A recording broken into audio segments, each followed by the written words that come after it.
Setelah 12 bulan mengandung, wanita itu melahirkan seorang bayi yang ukurannya tidak lebih besar dari sebuah telur. Sang ayah begitu marah hingga ia berlari ke puncak gunung dan menghancurkan sebuah batu besar. Karena keegoisan dan kelemahannya sendiri, ia telah mengorbankan anaknya yang belum lahir kepada iblis, untuk mendapatkan kekuatan tertinggi, mengalahkan klan iblis, dan mendirikan kerajaannya sendiri. Anak itu tumbuh tuli dan bisu, tubuhnya tidak lebih besar dari jari ayahnya. Meskipun Boji adalah seorang pangeran, orang-orang mengejeknya seolah-olah dia seorang bodoh. Saat dia dirampok, dia bahkan tidak dapat berteriak. Kage mengambil semua barang berharga milik Boji, bahkan mencopot pakaiannya. Melihat betapa tidak berdayanya dia, Kage menyuruhnya untuk memakai pakaian yang lebih mahal lain kali. Boji mengangguk dengan penuh semangat dan setuju. Hari berikutnya, Kage sudah menunggu, tapi dia tidak menyangka Boji datang dengan sekelompok prajurit di belakangnya. Kage langsung berkeringat, tapi detik berikutnya, suara membuatnya tersadar kembali. Boji muncul dengan pakaian yang lebih indah. Namun, tidak ada satupun prajurit di belakangnya.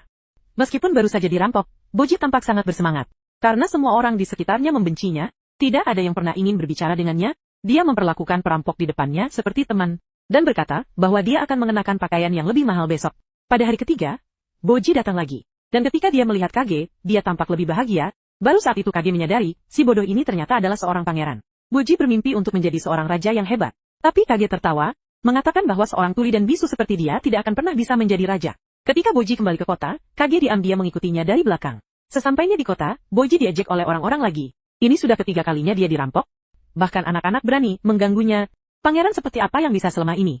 Pada saat itu, Kage mulai merasa kasihan kepada Boji. Pada akhirnya, Boji hanya bisa melarikan diri dengan wajah memerah. Begitu dia kembali ke kastil, ibu tirinya melihat bahwa dia telah dirampok lagi. Dia merasa bahwa Boji adalah aib sebagai seorang pangeran, dan menuduhnya merusak martabat keluarga kerajaan. Mengatakan bahwa dia tidak memiliki kualifikasi untuk menjadi raja, dan bahwa putranya sendiri 100 kali lebih baik daripada Boji. Melihat dari belakang, Kage merasakan betapa menderitanya Boji. Tidak ada yang benar-benar menyukainya. Tetapi saat Boji sedang berganti pakaian, air mata jatuh. Dia menangis. Boji sama sekali tidak bodoh. Dia hanya bertahan dengan ejekan dingin dan kebisuan semua orang. Karena dia adalah pangeran tertua. Namun sesaat kemudian, Boji menyeka air matanya, dan memaksakan senyuman. Dia tidak ingin ayahnya melihatnya sedih. Namun Raja Bos sudah sangat sakit. Dia berharap, Boji akan cepat dewasa dan mewarisi takhta. Raja sangat mencintai Boji. Namun melihat putra yang lebih kecil daripada jarinya sendiri membuat hatinya hancur. Tanpa pengorbanan Boji, kerajaan ini tidak akan ada. Dia takut bahwa setelah kematiannya, Boji akan diintimidasi. Maka dia memanggil pendekar pedang terkuat di negara itu.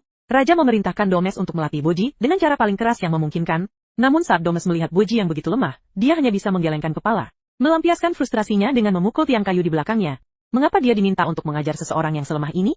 Tiba-tiba, pangeran kedua Daida muncul. Langsung mengejek kekuatan Boji, menanyakan apakah dia bahkan bisa membunuh seekor semut. Dia lalu menantang Domes. Saat Daida menggenggam pedang kayu, tekanan yang mengerikan terpancar dari tubuhnya. Kehadiran itu terasa seperti milik Raja Bos, dan kekuatan